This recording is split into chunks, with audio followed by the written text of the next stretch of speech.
So it's tree grafting season. That means we're making loads more apple trees for the coming season. And we're going to talk you through the process of how we do that. So we graft our apple trees this time of year using bench grafting techniques. This particular graft is called a whip and tongue, where we join the variety, which this one is Meridian, and these have been cold stored in plastic with moistened bottoms. And these are, yeah, they've been cold stored and are still dormant, even though the surrounding vegetation is in full growth. And then over here we've got these, which are the rootstocks. These are in active growth, and that's important. You need to have dormant scion wood with active rootstocks.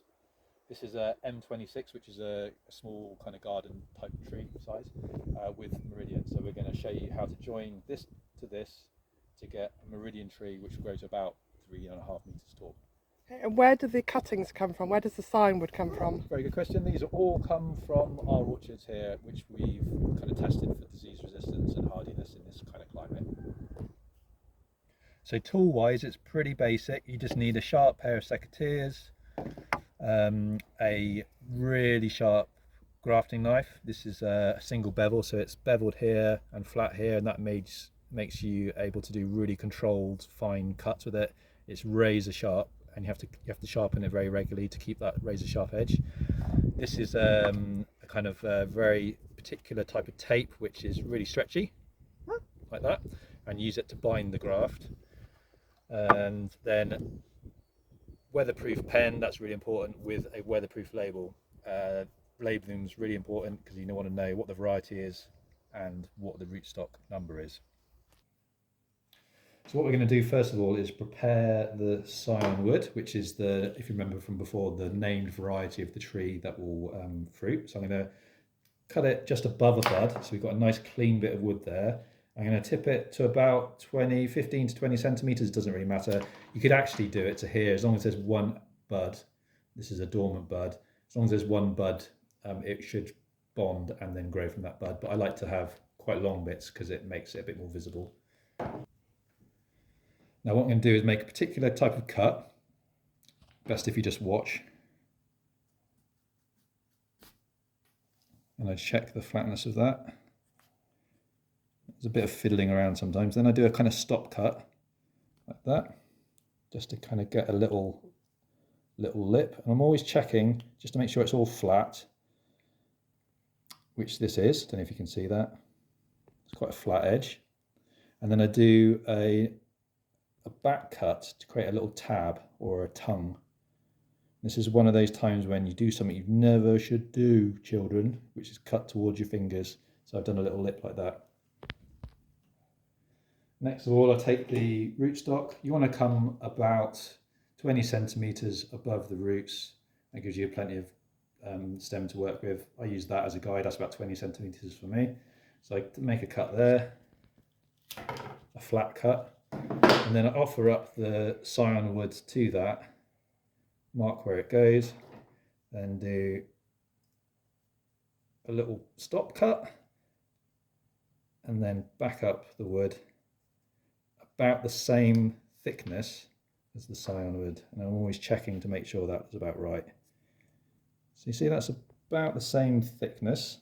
And what we're trying to do is match the cambium, which is basically the inner bark, this pale surface here, that's the cambium. We're trying to match the cambium on the scion wood to the cambium on the rootstock.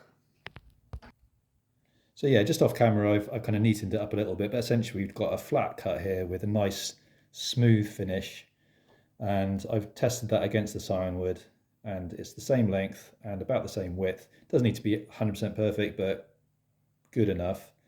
So you see what that is? That's how it's going to bond together. Now I do a similar back cut on here with a tongue.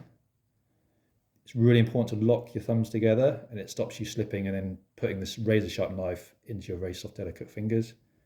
So you lock your fingers together, or your thumbs, and then cut back like that. Work the tab back. And then that just slots into there like that. And you just line it up. See about that? See the tongue's holding it together. So I don't need to support this at all. It's kind of mechanically or structurally connected, and it's fairly well lined up with the cambium, so I'm happy with that. And now I'm gonna, this is my favorite bit, I'm gonna tape it. So using this special grafting tape, I do that, give it a pull, and then start wrapping. Keep pulling. Sometimes you need to check that it hasn't separated, so you can just readjust. Keep going like that, wrapping it, wrapping it, wrapping it. That bonds it together, keeps the cut clean, stops the cut from drying out. And then in about 4 to 6 weeks, the cambium, that's just locked together nicely. You see that's mechanically really solid. Nothing's gonna knock that.